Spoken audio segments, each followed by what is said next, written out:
So here's a little Friday food for thought. All right.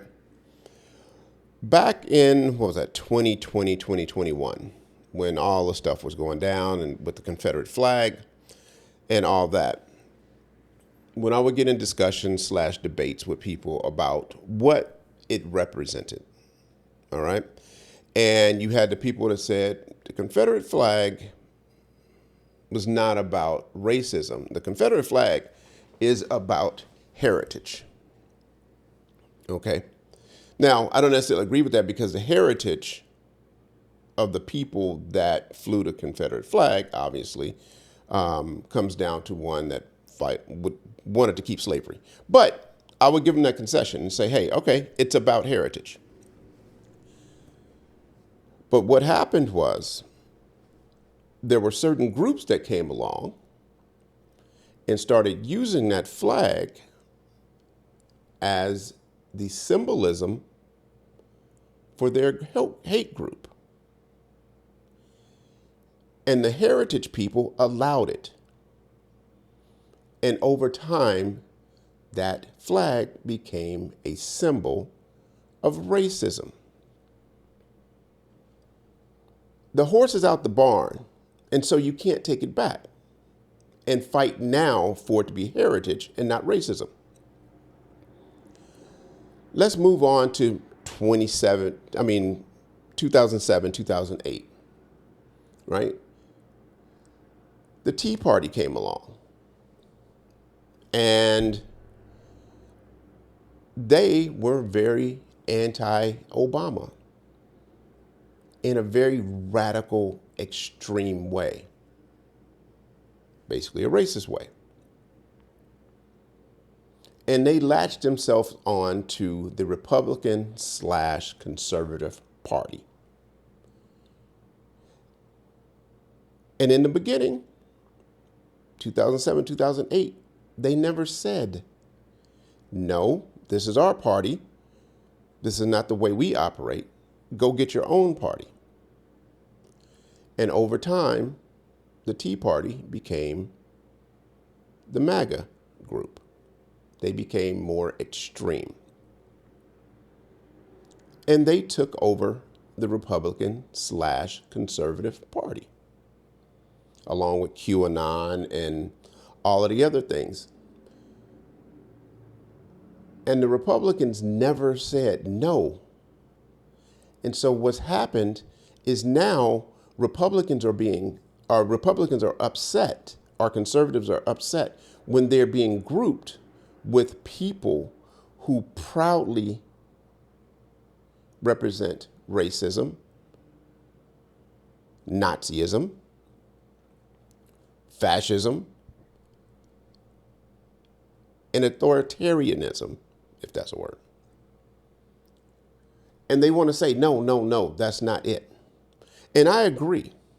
What's that saying? Not every MAGA has to be racist, but every racist is MAGA. And so the Republican Party has been co-opted by a racist party.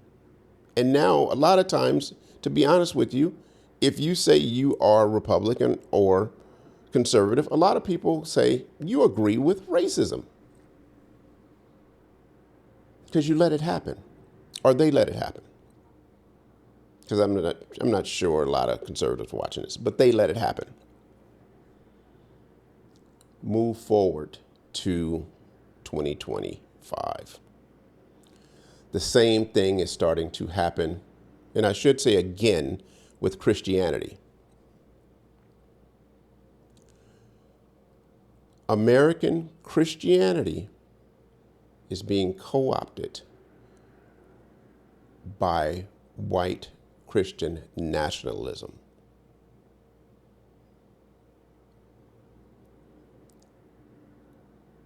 And the thing about it is, the Christians are not standing up right now saying, no, this is not what we believe in. You guys go get your own. Label it what you want to label it, but God-fearing,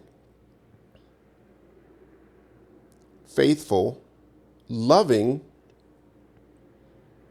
people that believe in the way of Jesus are not saying, hey, you guys are a little radical, and this is not the way that we see Christianity and what it's supposed to be. So why don't you get your own and leave ours alone? They're not doing that.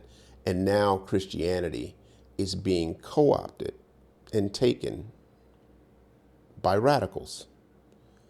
And at some point, Christians are going to be the ones saying, hey, no, that's not what we believe in. That's not what we believe in. That was never what we believed in. You guys are letting it be taken from you. So much so, and this is not an endorsement. There's a guy here in Texas named James Tirico. James Tirico is about the whitest, most opie looking guy that you'd want to come across.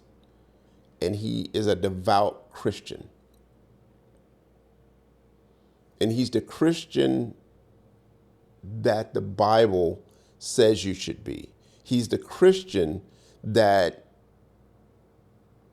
people have made you to believe that Christianity is. And he's running for office here. And the Trump supporting, MAGA supporting, conservative, radical Christians are calling him a lunatic. Because he wants to uphold Christian values. They're calling him crazy. So that's it. That's my Friday food for thought. You guys let me know what you think.